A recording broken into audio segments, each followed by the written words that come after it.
Hello everyone, এখন আমি তোমাদের সঙ্গে West Bengal council of higher secondary এডুকেশনের ক্লাস 12-এর 4th সেমিস্টারের ভূগোলের যে সেকেন্ড ইউনিট অর্থাৎ মানব উন্নয়ন বা হিউম্যান ডেভেলপমেন্ট ইন্ডেক্সের মানব উন্নয়নের ধারণার মধ্যে মানব উন্নয়ন এর পরিমাপ সম্পর্কে আমি এই ভিডিওতে তোমাদের সঙ্গে আলোচনা করব।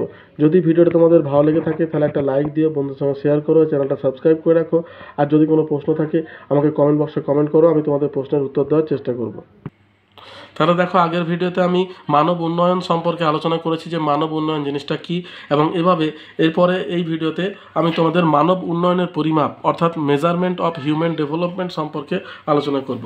তাহলে দেখো, প্রথমে আমাদেরকে যেটা জানতে হবে সেটা হচ্ছে যে মানব উন্নয়ন পরিমাপ কাকে বলে। অর্থাৎ আমরা যে জিনিসটা জানতে চাইছি যে মানব উন্নয়নের পরিমাপ অর্থাৎ এই জিনিসটা কী, সেই ডেফিনেশনটা আমাদেরকে জানতে হবে। তাহলে দেখো, মানব উন্নয়নের পরিমাপ কোনটাকে বলছে মানব উন্নয়নের পরিমাপ বলতে সাধারণভাবে ব্যক্তি ও জনগোষ্ঠীর সুস্থতা, জীবনযাত্রার মানের মূল্যায়ন এবং পরিমাপ নির্ধারণের প্রক্রিয়াকে বোঝায়।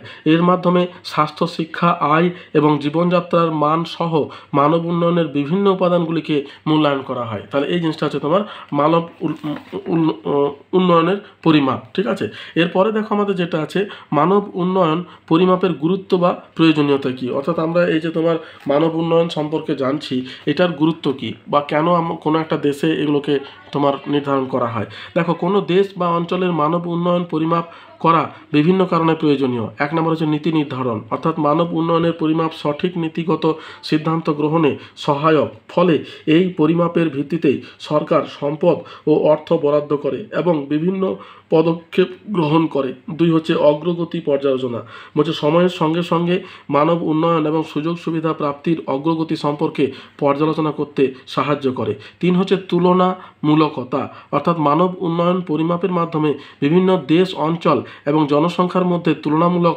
আলোচনা সম্ভব এবং প্রাপ্ত তথ্যের ভিত্তিতে মানব উন্নয়নের সর্বোত্তম পন্থা সম্পর্কে ধারণা লাভ করা যায়। 4 হচ্ছে সুশাসনের পরিচয়, মানব উন্নয়ন পরিমাপের দ্বারা কোনো দেশ বা অঞ্চলে সরকার এবং নীতি নির্ধারকদের কর্মকাণ্ড, স্বচ্ছতা, সুশাসন প্রভৃতি বিষয় সম্পর্কে ধারণা পাওয়া যায়। 5 হচ্ছে মানব উন্নয়ন সম্পর্কিত নীতি সার্থকতা নির্ধারণ, মানব উন্নয়ন পরিমাপ সূচকের মানের হ্রাস বৃদ্ধি থেকে মানব উন্নয়ন সম্পর্কিত গৃহীত নীতির সাফল্য এবং ব্যর্থতা সম্পর্কে ধারণা পাওয়া যায়। তাহলে এই হচ্ছে তোমার মানব উন্নয়নের প্রয়োজনীয়তা বা গুরুত্ব বা ব্যবহারযোগ্যতা। ঠিক আছে, এরপর দেখো কয়েকটি মানব উন্নয়ন পরিমাপকের নাম লেখো। তাহলে দেখো, আমাদের অনেকগুলো মানব উন্নয়ন পরিমাপক আছে।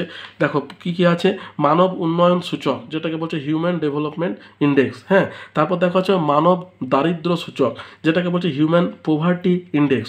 3 নম্বর হচ্ছে বহুমাত্রিক দারিদ্র সূচক যেটাকে বলছে তোমার মাল্টি মেনশনাল পোভার্টি ইন্ডেক্স। তারপর দেখো লিঙ্গভিত্তিক উন্নয়ন সূচক, তা সেটা হচ্ছে তোমার জেন্ডার ডেভেলপমেন্ট ইন্ডেক্স। হচ্ছে তোমার লিঙ্গভিত্তিক অসাম্য সূচক যেটাকে বলছে জেন্ডার ইনইকুয়ালিটি ইন্ডেক্স। তারপরে দেখো আছে লিঙ্গভিত্তিক ক্ষমতায়ন সূচক বা জেন্ডার এম্পাওয়ারমেন্ট। ঠিক আছে, ইত্যাদি। এর বাইরেও কিন্তু মানব উন্নয়ন পরিমাপক কিন্তু আছে। কিন্তু দেখো, আমাদের সিলেবাসে তোমার দুটো সম্পর্কে জানতে হবে, একটা হচ্ছে মানব উন্নয়ন সূচক, একটা হচ্ছে মানব দারিদ্র সূচক। বুঝতে পারছো? তাহলে এতগুলোর মধ্যে শুধুমাত্র এই দুটো সম্পর্কে তোমাদের ধারণাটা তোমাদের ক্লিয়ার করতে হবে, অর্থাৎ কাকে বলে, এর গুরুত্ব কী, কোন কোন বিষয়, এর মধ্যে যে ছোট ছোট প্রশ্নগুলো আছে সেগুলো সম্পর্কে তোমাদেরকে জানতে হবে। বুঝতে পারছো? তাহলে এতদূর পর্যন্তই আমি তোমাদের মানব উন্নয়নের যে পরিমাপক অর্থাৎ পরিমাপক জিনিসটা কী এবং তার মধ্যে কি কি আছে এবং তোমাদের সিলেবাসের মধ্যে কি কি আছে সেটা সম্পর্কে আমি তোমাদের ধারণা ক্লিয়ার করে দিলাম।